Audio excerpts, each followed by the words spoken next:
पूज्याय ರಾಘವೇಂದ್ರಾಯ ಸತ್ಯಧರ್ಮರತಾಯ ಚ ಭಜತಾಂ ಕಲ್ಪವೃಕ್ಷಾಯ ನಮತಾಂ ಕಾಮಧೇನುವೆ. ನನ್ನ ಸಮಸ್ತ ಗುರುಗಳಿಗೂ ಕೂಡ ನಾನು ವಂದನೆಗಳನ್ನ ಅರ್ಪಿಸ್ತಾ ಬಿಟ್ಸ್ ಆಫ್ ಇಂಡಿಯಾ ಕನ್ನಡ ಚಾನೆಲ್ನ ವೀಕ್ಷಕರೆಲ್ಲರಿಗೂ ವಿಭಾಷಿತಿ ಮಾಡುವ ನಮಸ್ಕಾರಗಳು. ದಿನ ಭವಿಷ್ಯ ಕಾರ್ಯಕ್ರಮಕ್ಕೆ ತಮಗೆಲ್ಲರಿಗೂ ಸ್ವಾಗತ. ಈ ದಿನ ಅಂದ್ರೆ 23/9/2025 ಮಂಗಳವಾರ. ಇವತ್ತಿನ ದಿವಸ ಹಸ್ತ ನಕ್ಷತ್ರವಿರಲಿದೆ. ಹಾಗಿದ್ರೆ ಬನ್ನಿ ದ್ವಾದಶ ರಾಶಿಗಳ ಮೇಲೆ ಇವತ್ತಿನ ದಿವಸ ಏನೆಲ್ಲ ಫಲಾನುಫಲಗಳಿದೆ ಅನ್ನೋದನ್ನ ನೋಡೋಣ. ನೋಡಿ, ನಾನು ನಿಮ್ಗೆ ಪರಿಹಾರ ಆಗಿರ್ಬೋದು, ಇವತ್ತು ಯಾವ ವಸ್ತ್ರ ಬಳಸಬೇಕು ಅನ್ನೋದಾಗಿರ್ಬೋದು, ದೇವಿಗೆ ನೈವೇದ್ಯ ಆಗಿರ್ಬೋದು, ಪ್ರತಿಯೊಂದನ್ನು ನಾನು ವಿಡಿಯೋ ಕೊನೆಯಲ್ಲಿ ಎಲ್ಲರಿಗೂ ಸೇರಿಸಿ ಹೇಳ್ತೀನಿ. ಆದ್ರೆ ಏನು ರಾಶಿ ಭವಿಷ್ಯ ಮಾತ್ರ ನಾನು ಒಂದೊಂದೇ ಹೇಳ್ತಾ ಹೋಗ್ತೀನಿ. ನೀವು ಪರಿಹಾರಗಳನ್ನೆಲ್ಲ ನೀವು ಕೊನೆಯಲ್ಲಿ ನೋಡ್ಬೇಕಾಗತ್ತೆ. ಸೊ ಮೇಷರಾಶಿಯವರಿಗೆ ಇವತ್ತಿನ ದಿವಸ ಏನು ಹಣಕಾಸಿನ ವಿಚಾರದಲ್ಲಿ ತುಂಬಾ ಚೆನ್ನಾಗೇನೋ ಇರುತ್ತೆ. ಆದ್ರೆ ಸ್ವಲ್ಪ ನಿಮ್ಮ ವ್ಯವಹಾರದ ಸ್ಥಳದಲ್ಲಿ ಅಥವಾ ಉದ್ಯೋಗದ ಸ್ಥಳದಲ್ಲಿ ಕೆಲವು ಸವಾಲುಗಳು ನಿಮ್ಮನ್ನ ಎದುರಾಗುತ್ತೆ.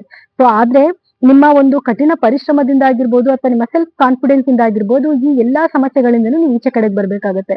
ಹಾಗಾಗಿ ನಾನು ಕೊನೆಯಲ್ಲಿ ಹೇಳುವಂತ ದೇವಿಯ ಪೂಜೆ ಮತ್ತು ನೈವೇದ್ಯ ಮಾಡ್ಕೊಂಡು ಆ ದೇವಿಯ ಒಂದು ಪ್ರೇಯರ್ ಮಾಡೋದ್ರಿಂದ ನೀವು ಹೋಗೋ ಕೆಲಸಗಳೆಲ್ಲನೂ ಕೂಡ ಇವತ್ತಿನ ದಿವಸ ನಿಮ್ಗೆ ಸಕ್ಸಸ್ ಆಗತ್ತೆ. ವೃಷಭ ರಾಶಿಯವರಿಗೆ ಇವತ್ತಿನ ದಿವಸ ನಿಮ್ಮ ಮನೆಯ ವಾತಾವರಣ ತುಂಬಾ ಉತ್ತಮವಾಗಿದೆ. ಮತ್ತೆ ಅವ್ರ ಜೊತೆ ನೀವು ಏನೋ ಕಾಲ ಕಳೀತಾ ಇದ್ದೀರಾ, ಅಥವಾ ಅವ್ರನ್ನ ಒಟ್ಟುಗೂಡ್ಕೊಂಡು ಯಾವ್ದೋ ಒಂದು ಪ್ರವಾಸಕ್ಕೆ ಹೋಗೋದು ಅಥವಾ ಮನೆಯಲ್ಲಿ ಬಹಳ ಒಂದು ಕಾಲ ಕಳೆಯೋದು ಅಂತ ಒಂದು ಸನ್ನಿವೇಶಗಳು ನಿಮ್ಗೆ ಇವತ್ತಿನ ದಿವಸ ಒದಗಿ ಬರ್ತಾ ಇದೆ. ಇದರಿಂದ ನಿಮ್ಮ ಮನಸ್ಸು ತುಂಬಾ ಖುಷಿಯಾಗಿ ಹ್ಯಾಪಿಯಾಗಿರುತ್ತೆ ಅಂತಾನೆ ಹೇಳ್ಬೋದು. ಇನ್ನ ಮಿಥುನ ರಾಶಿಯವರಿಗೆ ಇವತ್ತಿನ ದಿವಸ ನಿಮ್ಮ ಒಂದು ಏನು ಟ್ಯಾಲೆಂಟ್ ಏನಿರುತ್ತೆ ನಿಮ್ಗೆ, ಆ ಟ್ಯಾಲೆಂಟ್ ನ ತೋರ್ಸ್ಕೊಳ್ಳೋಂತ ದಿನ ಅಂತ ಹೇಳ್ಬೋದು. ನಿಮ್ ಮನ್ಸೊಳಗಡೆ ಏನೋ ಕೆಲವೊಂದು ಐಡಿಯಾಗಳು ಇರುತ್ತೆ, ಬಟ್ ಅದನ್ನ ನೀವು ಈಚೆ ಕಡೆಗೆ ತಗೊಂಡ್ ಬಂದಿರಲ್ಲ. ಅದನ್ನ ನೀವು ಇವತ್ತು ಏನು ಈಚೆ ತಂದು ಅದನ್ನ ನೀವು ಉಪಯೋಗ ಮಾಡ್ಕೊಳ್ಳೋದ್ರಿಂದ ಅದರಿಂದ ನಿಮ್ಮ ಒಂದು ಸುತ್ತಮುತ್ತಲಿರೋರ ಒಂದು ಮೆಚ್ಚುಗೆನ ನೀವು ಇವತ್ತು ಪಡಿಬಹುದು. ಕರ್ಕಾಟಕ ರಾಶಿಯವರು ನಿಮ್ಮ ವೃತ್ತಿ ಜೀವನದಲ್ಲಿ ಒಂದು ಯಶಸ್ಸು ಸಿಗ್ತಿದೆ ಅಂತಾನೆ ಹೇಳ್ಬೋದು. ನೀವು ಅನ್ಕೊಂಡಿರುವಂತ ಕೆಲಸಗಳನ್ನ ನೀವು ಸಾಧನೆ ಮಾಡ್ತಾ ಇದ್ದೀರಾ ಅಂತಾನೆ ಹೇಳ್ಬೋದು. ಇದಕ್ಕಾಗಿ ನಿಮ್ಮ ಮನೆಯಲ್ಲಿ ಒಂದು ಒಳ್ಳೆ ಸಪೋರ್ಟ್ ಸಿಗ್ತಾ ಇದೆ. ಸೊ ಹಾಗಾಗಿ ನಿಮ್ಗೆ ಇರುವಂತ ಒಂದು ಏನು ಚಿಂತೆನ ಸ್ವಲ್ಪ ನೀವು ದೂರ ಮಾಡ್ಕೋಬಹುದು.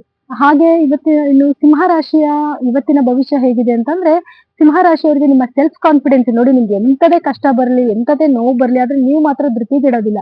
ಎಲ್ಲದಕ್ಕೂ ಕೂಡ ಧೈರ್ಯವಾಗಿ ನೀವು ನಿಂತ್ಕೊಂತೀರಾ. ಆ ನಿಮ್ಮ ಒಂದು ಸೆಲ್ಫ್ ಕಾನ್ಫಿಡೆನ್ಸ್ ನಿಮ್ಗೆ ನೀವು ಮಾಡುವಂತ ಕೆಲಸದಲ್ಲಿ ಇನ್ನೊಂದು ಸ್ಟೆಪ್ ಮುಂದಕ್ಕೆ ಕರ್ಕೊಂಡು ಹೋಗ್ತಾ ಇರುತ್ತೆ.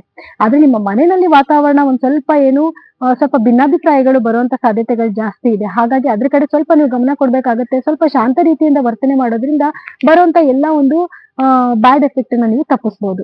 ಕನ್ಯಾ ರಾಶಿಯವರಿಗೆ ಇವತ್ತಿನ ದಿವಸ ನಿಮ್ಮ ಒಂದು ಏನು ಪ್ಲಾನ್ ಆಗಿ ನೀವೇನ್ ಕೆಲಸ ಮಾಡ್ತಾ ಇರ್ತೀರಾ ಅಂದ್ರೆ, ಒಂದು ಯೋಜನೆ ಮಾಡ್ಕೊಂಡಿರ್ತೀರಾ, ನೀವು ಇಂಥ ಟೈಮ್ಗೆ ಇಂತಿಂತ ಕೆಲಸನೇ ಮಾಡ್ಬೇಕು ಅಥವಾ ಇಷ್ಟು ಗಂಟೆಗೆ ಒಬ್ಬ ವ್ಯಕ್ತಿನ ಮೀಟ್ ಮಾಡ್ಬೇಕು ಅಂತ. ಆ ರೀತಿ ನೀವು ಪ್ಲಾನ್ ಆಗಿ ಇವತ್ತಿನ ದಿವಸ ನೀವು ಕೆಲಸ ಮಾಡೋದ್ರಿಂದ ನಿಮ್ ಕೆಲಸ ಸಕ್ಸಸ್ ಆಗ್ತಿದೆ ಅಂತಾನೆ ಹೇಳ್ಬೋದು. ಯಾವುದೇ ಕೆಲಸ ಆಗಿರ್ಬೋದು, ಪ್ಲಾನ್ ಮಾಡ್ಕೊಂಡು ಕೆಲಸ ಮಾಡಿದ್ರೆ ಕೆಲಸದಲ್ಲಿ ಸಕ್ಸಸ್ ಸಿಗುತ್ತೆ ಅಲ್ವಾ. ಹಾಗಾಗಿ ಇವತ್ತಿನ ದಿವಸ ನಿಮ್ಗೆ ಆ ಒಂದು ಪ್ಲಾನ್ ಇಂದ ಮಾಡೋ ಕೆಲಸದಿಂದ ನಿಮ್ಗೆ ಯಶಸ್ಸು ಸಿಗ್ತಾ ಇದೆ. ಹಾಗೆ ಇನ್ನ ತುಲಾ ರಾಶಿಯವರಿಗೆ ಇವತ್ತಿನ ದಿವಸ ನಿಮ್ಮ ಒಂದು ಸ್ನೇಹಿತರ ಬಳಗನ ನೀವು ಇವತ್ತು ಮೀಟ್ ಮಾಡ್ತಾ ಇದ್ದೀರಾ ಅಂತ ಹೇಳ್ಬೋದು. ಏನೋ ಹೊಸ ಸ್ನೇಹಿತರಾಗಿರ್ಬೋದು ಅಥವಾ ಒಂದು ಹಳೆ ಸ್ನೇಹಿತರಾಗಿರ್ಬೋದು, ಅವ್ರನ್ನ ನೀವು ಇವತ್ತಿನ ದಿವಸ ಮೀಟ್ ಮಾಡ್ತಾ ಇದ್ದೀರಾ. ಅದರಿಂದ ನಿಮ್ ಮನಸ್ಸು ತುಂಬಾ ಖುಷಿಯಿಂದ ಒಂದು ಉಲ್ಲಾಸವಾಗಿದೆ ಅಂತಾನೆ ಹೇಳ್ಬೋದು. ವೃಶ್ಚಿಕ ರಾಶಿಯವರಿಗೆ ಇವತ್ತಿನ ದಿವಸ ಒಂದು ಅನಿರೀಕ್ಷಿತವಾದ ಖರ್ಚು ಎದುರಾಗಬಹುದು. ಹಾಗಾಗಿ ಸ್ವಲ್ಪ ನಿಮ್ಗೆ ತಕ್ಷಣಕ್ಕೆ ಏನ್ ಮಾಡ್ಬೇಕು ಅನ್ನೋದು ಗೊತ್ತಾಗಲ್ಲ. ಅದರಿಂದ ಸ್ವಲ್ಪ ಭಯದ ವಾತಾವರಣನೇ ಇರುತ್ತೆ ಅಂತಾನೆ ಹೇಳ್ಬೋದು. ಅದ್ರ ಕಡೆ ಸ್ವಲ್ಪ ನೀವು ಗಮನ ಕೊಡ್ಬೇಕಾಗುತ್ತೆ. ಏನಕ್ಕೆ ಖರ್ಚು ಮಾಡ್ಬೇಕು, ಏನಕ್ಕೆ ಮಾಡಬಾರ್ದು ಅನ್ನೋ ಒಂದು ಮೈಂಡ್ ಅಲ್ಲಿ ನೀವು ಅದನ್ನ ಇಟ್ಕೊಂಡು ಕೆಲಸ ಮಾಡೋದ್ರಿಂದ ಅದರಿಂದ ಸ್ವಲ್ಪ ನೀವು ತಪ್ಪಿಸ್ಕೋಬಹುದು. ಇನ್ನು ಧನಸ್ಸು ರಾಶಿಯವರಿಗೆ ಇವತ್ತಿನ ದಿವಸ ಸ್ವಲ್ಪ ಉತ್ತಮವಾದ ದಿನ ಅಂತಾನೆ ಹೇಳ್ಬೋದು. ಹಣಕಾಸಿನ ವಿಚಾರದಲ್ಲಿ ಒಂದು ಒಳ್ಳೆ ಧನಲಾಭ ಆಗ್ತಾ ಇದೆ. ಮಾಡ್ತಿರೋಂತ ಕೆಲಸದಲ್ಲಿ ಒಂದು ಯಶಸ್ಸು ಸಿಗ್ತಿದೆ ಅಂತಾನೆ ಹೇಳ್ಬೋದು. ಇಷ್ಟು ದಿವಸ ನಿಮ್ಗೆ ಸ್ವಲ್ಪ ಸಮಯ ಕೊಟ್ಟಿತ್ತು, ಆದ್ರೆ ಇವಾಗ ನಿಮ್ಮ ದಿನಗಳು ಸ್ವಲ್ಪ ದಿನದಿಂದ ದಿನಕ್ಕೆ ಒಂದು ಅಭಿವೃದ್ಧಿ ಆಗ್ತಾ ಹೋಗ್ತಾ ಇದೆ. ಆದ್ರೆ ಖರ್ಚಿನ ಕಡೆ ಸ್ವಲ್ಪ ಗಮನ ಕೊಡ್ಬೇಕಾಗತ್ತೆ, ಆರೋಗ್ಯದ ಕಡೆ ಸ್ವಲ್ಪ ಗಮನ ಕೊಡ್ಬೇಕಾಗತ್ತೆ. ಇಷ್ಟು ಬಿಟ್ರೆ ನಿಮ್ಮ ರಾಶಿಯವರಿಗೆ ಬಹಳ ತುಂಬಾ ಚೆನ್ನಾಗಿದೆ ಅಂತಾನೆ ಹೇಳ್ಬೋದು.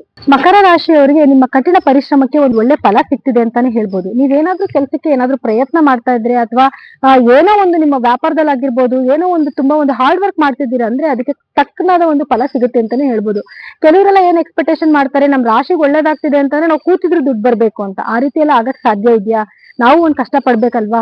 ಆದ್ರೆ ನೋಡಿ, ಕೆಲವ್ರಿಗೆ ಏನಾಗತ್ತೆ, ಜಾಸ್ತಿ ಎಫರ್ಟ್ ಆಗದಿದ್ರು ಕೂಡ ಅವ್ರಿಗೆ ಒಂದು ಲಾಭ ಬಂದ್ಬಿಡುತ್ತೆ. ಇನ್ ಕೆಲವರಿಗೆ ತುಂಬಾ ಕಷ್ಟ ಪಡ್ಬೇಕಾಗಿ ಬರುತ್ತೆ. ಹಾಗೆ ಮಕರ ರಾಶಿಯವರಿಗೆ ನೀವು ಮಾಡ್ತಿರೋ ಕೆಲಸದಲ್ಲಿ ಸ್ವಲ್ಪ ಜಾಸ್ತಿ ಎಫರ್ಟ್ ಹಾಕೋದ್ರಿಂದ ಒಂದು ಒಳ್ಳೆ ಲಾಭ ಸಿಗ್ತಿದೆ ಅಂತಾನೆ ಹೇಳ್ಬೋದು. ಇನ್ನು ಕುಂಭರಾಶಿಯವರಿಗೆ ಒಂದು ಒಳ್ಳೆ ಧನಲಾಭ ತುಂಬಾ ಚೆನ್ನಾಗೇನೋ ಆಗ್ತಾ ಇದೆ. ಅಂದ್ರೆ ಒಂದು ಹಣಕಾಸಿನ ಪರಿಸ್ಥಿತಿ ಸುಧಾರಿಸ್ಕೊಂಡು ಹೋಗ್ತಾ ಇದೆ. ನಿಮ್ಗೆ ಯಾರ ಕಡೆಯಿಂದಾದ್ರೂ ದುಡ್ಡು ಬರ್ಬೇಕಾಗಿದ್ರೆ ಅಥವಾ ನೀವು ಕೊಡ್ಬೇಕಾಗಿದ್ರೆ ಆ ಎಲ್ಲಾ ಪರಿಸ್ಥಿತಿಗಳು ಕೂಡ ನಿಮ್ಗೆ ಸುಲಭವಾಗಿ ಆಗ್ತಾ ಇರುತ್ತೆ. ಆದ್ರೆ ಆರೋಗ್ಯದ ಕಡೆ ಸ್ವಲ್ಪ ಗಮನ ಕೊಡ್ಬೇಕಾಗಿ ಬರುತ್ತೆ. ಹಾಗೆ ಮನೆಯಲ್ಲಿ ವಾತಾವರಣ ಸ್ವಲ್ಪ ನೀವು ಚೆನ್ನಾಗಿಟ್ಕೋಬೇಕಾಗಿ ಬರುತ್ತೆ. ಸಂಬಂಧಿಕರ ಜೊತೆನಲ್ಲಿ ಅಥವಾ ಬಂಧು ಬಾಂಧವ್ಯದವ್ರ ಜೊತೆನಲ್ಲಿ ಅಥವಾ ಗಂಡ ಹೆಂಡತಿ ಮಧ್ಯದಲ್ಲಿ ಸಣ್ಣ ಪುಟ್ಟ ವಾದ ವಿವಾದಗಳಾಗುವಂತ ಸಾಧ್ಯತೆಗಳಿದೆ. ನೀವು ಹೇಗೆ ವರ್ತನೆ ಮಾಡ್ತೀರ ಅನ್ನೋದ್ರ ಮೇಲೆ ನಿಮ್ ಸಂಬಂಧಗಳು ಹೇಗೆ ಉಳಿಯುತ್ತೆ ಅನ್ನೋದನ್ನ ನೀವು ಡಿಸೈಡ್ ಮಾಡ್ಕೋಬಹುದು. ಇನ್ನು ಮೀನರಾಶಿಯವರಿಗೆ ನಿಮ್ಮ ಒಂದು ಟ್ಯಾಲೆಂಟ್ ನ ತೋರಿಸುವಂತ ಒಂದು ದಿವಸ ಅಂತಾನೆ ಹೇಳ್ಬೋದು. ನೀವು ಮಾಡ್ತಿರುವಂತಹ ಕೆಲಸದಲ್ಲಿ ನಿಮ್ಮ ಒಂದು ಬುದ್ಧಿಶಕ್ತಿನ ತೋರಿಸ್ಬೇಕಾಗತ್ತೆ. ಎಲ್ಲದಕ್ಕೂ ಒಂದು ಬುದ್ಧಿಶಕ್ತಿನ ಬಳಸ್ಕೊಂಡು ನೀವು ಏನಾದ್ರು ಒಂದು ಕೆಲಸ ಮಾಡಕ್ ಹೋಗ್ತೀರಾ ಅಂದ್ರೆ ಖಂಡಿತವಾಗ್ಲೂ ಆ ಕೆಲಸದಲ್ಲಿ ನಿಮ್ಗೆ ಯಶಸ್ಸು ಸಿಗ್ತಾ ಇದೆ. ಸುಮ್ನೆ ಕೂತಿದ್ದ ಜಾಗದಲ್ಲಿ ಏನೋ ಒಂದ್ ಮಾಡ್ಬೇಕು, ಏನೋ ಒಂದ್ ಆಗ್ಲಿ ಬಿಡು ಅಂತ ಹೋಗಕ್ ಹೋದ್ರೆ ಆ ಕೆಲಸದಲ್ಲಿ ಸ್ವಲ್ಪ ಅಡೆತಡೆಗಳಾಗತ್ತೆ. ಹಾಗಾಗಿ ಪ್ಲಾನ್ ಮಾಡ್ಕೊಂಡು ಬುದ್ಧಿವಂತಿಕೆಯಿಂದ ಕೆಲಸ ಮಾಡೋದ್ರಿಂದ ಸಾಕಷ್ಟು ನಿಮ್ಗೆ ಧನಲಾಭ ಕೂಡ ಆಗ್ತಾ ಇದೆ ಅಂತಾನೆ ಹೇಳ್ಬೋದು. ನಾನು ಆಗ್ಲೇ ಹೇಳ್ದಂಗೆ ನಿಮ್ಗೆ ವಿಡಿಯೋ ಕೊನೆಯಲ್ಲಿ ಏನು ಇವತ್ತಿನ ದಿವಸ ಪಠಿಸ್ಬೇಕಾಗಿರುವಂತ ಮಂತ್ರ ಆಗಿರ್ಬೋದು ಅಥವಾ ಒಂದು ಬಟ್ಟೆ ಕಲರ್ ಆಗಿರ್ಬೋದು, ನೈವೇದ್ಯ ಆಗಿರ್ಬೋದು ಹೇಳ್ತೀನಿ ಅಂತ ಹೇಳಿದೆ ಅಲ್ವಾ. ಇವತ್ತಿನ ದಿವಸ ನೀವು ಕಿತ್ತಳೆ ಬಣ್ಣ ಅಥವಾ ಕೇಸರಿ ಬಣ್ಣದ ಬಟ್ಟೆನ ಧರಿಸ್ಬೇಕಾಗುತ್ತೆ. ಹಾಗೆ ಇವತ್ತಿನ ದಿವಸ ನೀವು ಪೂಜೆ ಮಾಡ್ತಿರೋ ದೇವಿಯ ಹೆಸರು ಬಂದು ಬ್ರಹ್ಮಚಾರಿಣಿ ಅಂತ. ಹಾಗೆ ಇದು ನವರಾತ್ರಿ 2ನೇ ದಿವಸ ಆಗಿರೋದ್ರಿಂದ ಇವತ್ತಿನ ದಿವಸ ಎಲ್ಲರೂ ಬ್ರಹ್ಮಚಾರಿಣಿ ದೇವಿನ ಪೂಜೆ ಮಾಡ್ತಾರೆ. ಆ ದೇವಿಗೆ ನೀವು ಇವತ್ತು ಸಕ್ಕರೆ ಮತ್ತು ಹಣ್ಣಿನಿಂದ ಮಾಡಿರುವಂತ ನೈವೇದ್ಯನ ಮಾಡ್ಬೇಕಾಗತ್ತೆ. ಅಂದ್ರೆ ಸಕ್ಕರೆಯಿಂದ ಮಾಡಿರೋ ಅದನ್ನ ಸಿಹಿ ಪದಾರ್ಥನ ಕೂಡ ನೀವು ನೈವೇದ್ಯ ಮಾಡಬಹುದು. ಹಾಗೆ ಇವತ್ತಿನ ದಿವಸ ನೀವು ಮಾಡ್ಬೇಕಾಗಿರೋ ಪ್ರೇಯರ್ ಓಂ ಬ್ರಹ್ಮಚಾರಿಣಿಯೇ ನಮಃ ಅನ್ನುವಂತ ಒಂದು ಮಂತ್ರನ ನೀವು ಇವತ್ತು ಪಠನೆ ಮಾಡ್ಬೇಕಾಗತ್ತೆ. ಇದರಿಂದ ನಿಮ್ಗೆ ಏನ್ ಲಭಿಸುತ್ತೆ ಅಂತಂದ್ರೆ ನಿಮ್ಮ ಒಂದು ಸೆಲ್ಫ್ ಕಾನ್ಫಿಡೆನ್ಸ್ ಜಾಸ್ತಿ ಆಗತ್ತೆ. ಹಾಗೆ ಏನಾದ್ರೂ ಒಂದು ಕೆಲಸ ಮಾಡ್ಬೇಕು ಅಂತಂದ್ರೆ ನಿಮ್ಗೊಂದು ಧೈರ್ಯ ಬರುತ್ತೆ, ಒಂದು ಶಕ್ತಿ ಬರುತ್ತೆ, ಹಾಗೆ ಒಂದು ತ್ಯಾಗದ ಮನೋಭಾವ ಕೂಡ ನಿಮ್ಮಲ್ಲಿ ಬರುತ್ತೆ. ಇದು ವಿದ್ಯಾರ್ಥಿಗಳಿಗೆ ಬಹಳ ಮುಖ್ಯವಾದ ಒಂದು ದಿನ ಅಂತಾನೆ ಹೇಳ್ಬೋದು. ಹಾಗೆ ಯೋಗ ಸಾಧನೆ ಮಾಡುವಂತವ್ರಿಗೆ ಅಥವಾ ಏನಾದ್ರು ಒಂದು ಸಿದ್ಧಿ ಮಾಡ್ಕೊಬೇಕು ಅಂತ ಅನ್ನೋರಿಗೆ ಇದು ಬಹಳ ಮುಖ್ಯವಾಗಿರುವಂತ ಒಂದು ಮಂತ್ರ ಮತ್ತು ದೇವಿ ಅಂತಾನೆ ಹೇಳ್ಬೋದು. ಇದನ್ನೆಲ್ಲ ಮಾಡ್ಕೊಂಡು ಆ ದೇವಿಯ ಕೃಪೆಗೆ ನೀವು ಪಾತ್ರರಾಗ್ತೀರಾ ಅಂತ ನಾನು ನಂಬ್ತೀನಿ. ಇದಿಷ್ಟು ದ್ವಾದಶ ರಾಶಿಗಳ ಈ ದಿನದ ಫಲಾನುಫಲಗಳಾಗಿತ್ತು. ಇನ್ನು ಕಾರ್ಯಕ್ರಮ ಮುಗಿಸುವಂತ ಸಮಯ ಇದಾಗಿದೆ. ನಾಳಿನ ದಿನ ಭವಿಷ್ಯ ಕಾರ್ಯಕ್ರಮದಲ್ಲಿ ಮತ್ತೆ ಭೇಟಿ ಆಗೋಣ. ಎಲ್ಲರಿಗೂ ನನ್ನ ಧನ್ಯವಾದಗಳು.